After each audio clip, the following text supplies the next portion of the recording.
Hello folks, this is Jassim Mutlak from the KStars project, and we're back for another video. This one will cover KStars version 2.7.0, which was released on October 28th, 2016. It brings many improvements across the board, but mostly within Ekos and the FITS viewer. So to best illustrate that, I will be doing a live demo. I have now TeamViewer connected to my the cameras at my observatory, and we'll be monitoring what's happening here. So let's go ahead and start Ekos, and then we will go to the scheduler. And the first thing you notice is that Ekos now has a much more compact interface to enable using Ekos on low resolution displays. Let's go ahead and load the scheduler file. So it's for NGC 7331. Okay, so everything is loaded, and we just simply start the scheduler. And now it's communicating with the Observatory Raspberry Pi to start the ND devices. And now Ekos started, and now it's unparking the dome.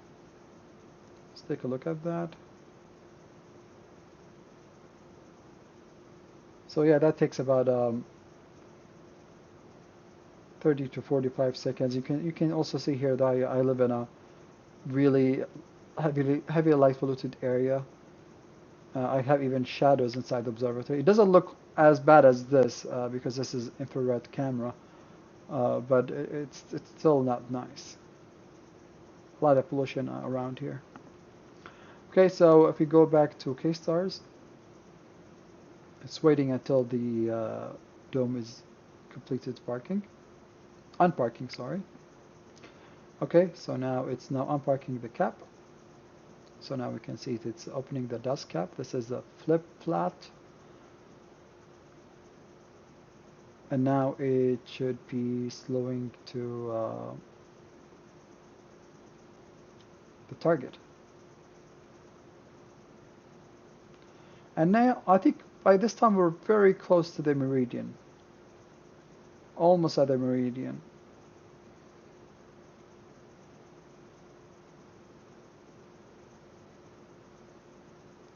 Okay, so we're almost there. Let's check the hour angle. Yeah, just 1 minute away from crossing the meridian almost. Okay, so the first step here, we specify the steps that we want to do for our target acquisition. The first step after the tracking is the focusing. So now it's gonna take a full frame capture at first, try to auto-detect stars, and then start the autofocus algorithm. In 2.7, you can see here you can select which algorithm you want to operate to calculate the HFR value. I worked on a new algorithm. It's called gradient, because it's a gradient-based edge detection algorithm that is much better suited to detecting HFR than the other values. You can see now it's subframed the detected star. The other algorithms still work well in some conditions. It just depends on your I guess noise level and other parameters. But by default it's set to gradient. Here we see the relative profile, which displays the width of the HFR profile, or the star profile, against the previous one. And here is like the pseudo V-curve. You can see here the sort of like the V-curve shape we get here. And it goes back and forth until it finds you know, a solution within the parameters set here. So it's pretty close to finding a solution. I think we should be getting one very soon.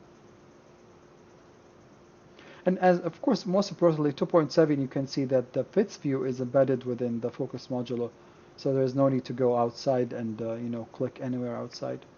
Okay, so the autofocus is complete. The next step is alignment.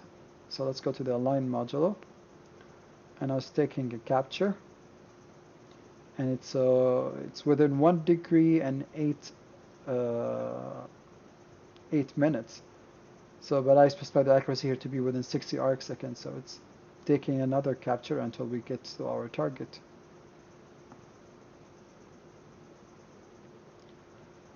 So taking another capture, there we go. And now the second time we're within only 2 arc minutes away.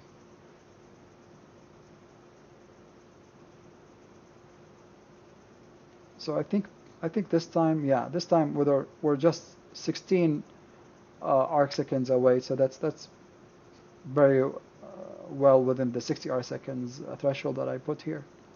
So since the frame moved, the next thing that happens here is actually the post-alignment focusing. So back to the focus modulo. This star is no longer in its place because the frame moved. So now we have to take another full frame, subframe it, and then the next subframe is the one that will be used for in-sequence focusing within the capture module. So we'll wait until that happens. Now it should be selecting a subframe. Now it failed to select a star. Let's see if it can pick up this star. And it hasn't picked it up. There's a problem with edge stars. Okay, so now it picked it up. And if the star is lost or not detected, then another full frame capture is taken. But I think I will work on improving this one so as to avoid as much as I can any stars that are close to the edge of the image.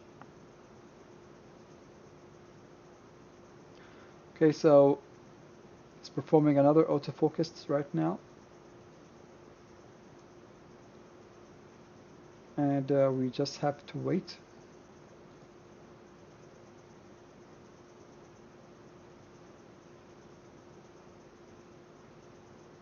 And we already now crossed technically we crossed the meridian because the hour angle is 3 minutes.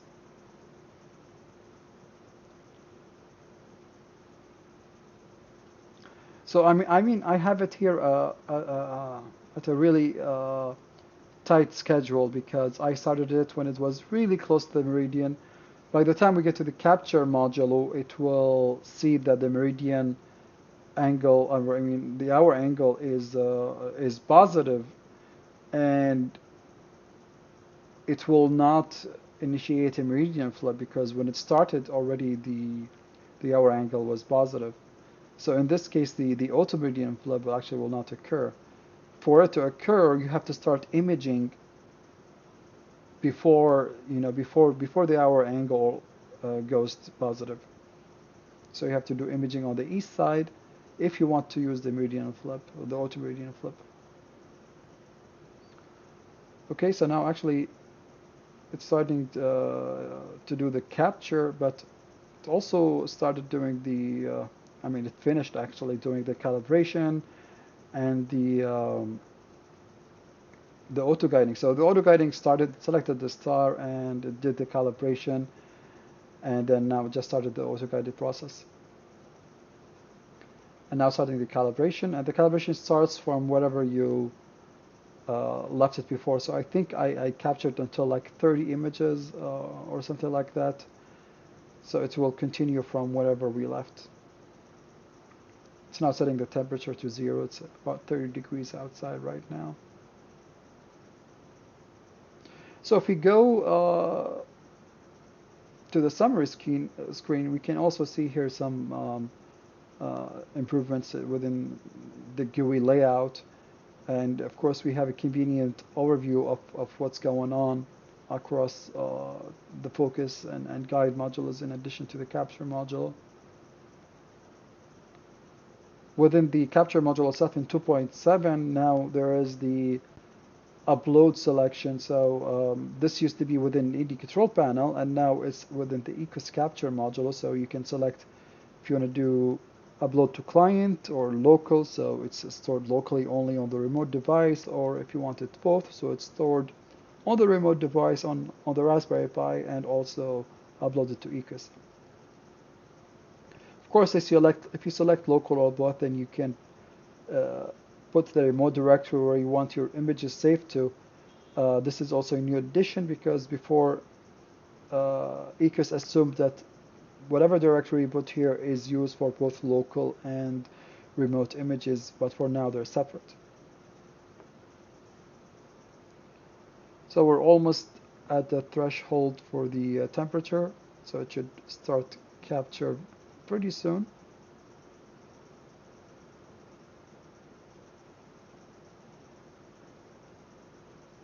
Okay, and now actually it's actually too cold. It's -1, so I think the it will warm up a bit to 0.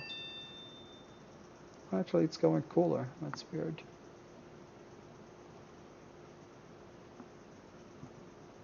So let me check the QSI.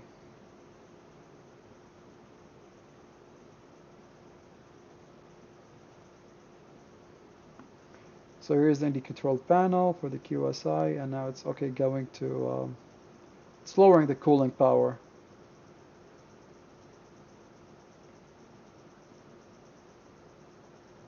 Okay, so we're slowly going back to 0. So it did an overshoot for the target temperature 0, and now it's going back to 0 again.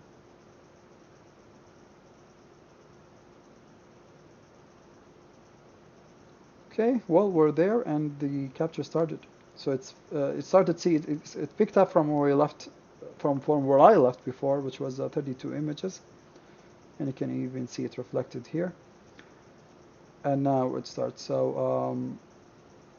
I'll pause the video now, and I'll come back when we have the image captured. Okay, so we are back. Almost 30 seconds left. Let's go to the guide module.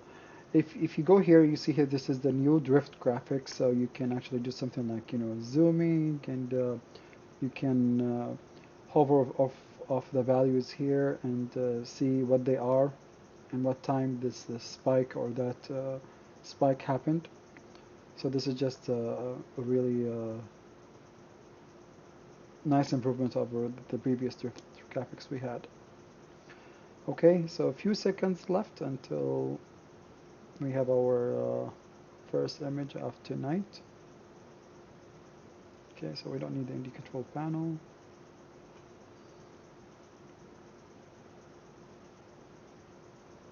So now it's not downloading the full image.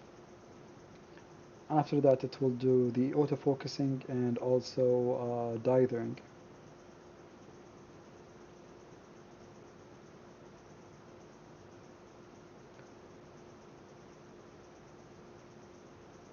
So it should be here at any moment. It's being uploaded from the Raspberry Pi to my desktop PC here. Oh, there we go. So here we have our image, and now we can see now we're doing the focusing, dithering, and now it's doing the dithering, focusing, and now it's still picked up the same star. I mean, it still was able to detect it fine, so no problems here. So there are quite a few improvements to the KStars Fits Viewer. If you have WCS, which is World Coordinate System enabled, you can go to KStars, Ekos, Modulos, and under astronomy.net, just enable WCS, and what this will do is will encode right ascension declination information to the image, as you can see here. And if you do that, there are really nice feature. You can turn on the equatorial coordinates, so you can see the coordinates here. And you can also turn on label identification, so object identification, so you can see all sort of objects here. And here we see the NGC 7331 and among other objects. You can also click here and then click anywhere you want, and the telescope will slow there. So this is the telescope movement. So you can go and it will ask you to confirm to slow to the coordinate before it goes. This was all made by Robert Lancaster, our newest developer. If you also, I think, if you right click, I guess maybe we need to identify the object. But if you right click, then it will show the information here. And then you can go and check the information and look at it here as you would do from the sky map.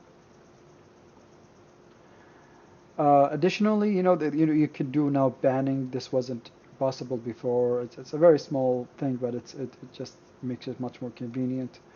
There's also a grid with a crosshair also, so you can know if something is centered or not.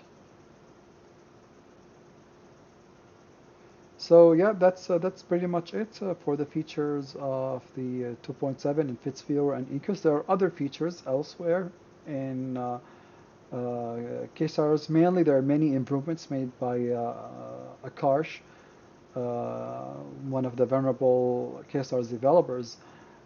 He made a lot of speed up improvements in the calculation of many in one of the calculations that happens in the background. So I think that's pretty much it. I hope you guys find this clear, and please let me know if you have any comments or suggestions below, and clear skies.